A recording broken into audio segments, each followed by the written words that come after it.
انجمن ادبی سما تقدیم می‌کند گاهنامه خرداد 1404 شماره 4.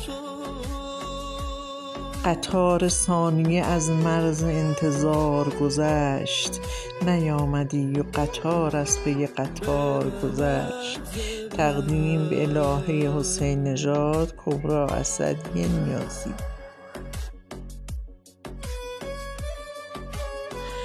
دکتر جواد زاهدی، ارومیه.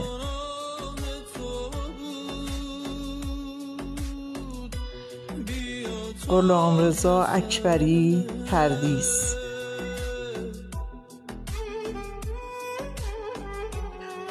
سید اسلام فاطمی، کهگیلویه.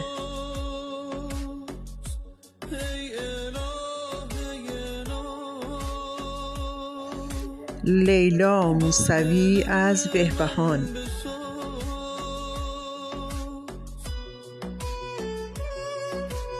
مجتبی عطایی، اصفهان.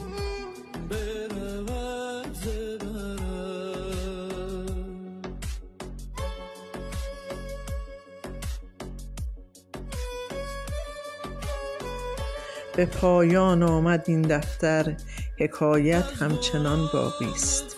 با تشکر، مدیر و مؤسس انجمن ادبی کبری اسدی نیازی.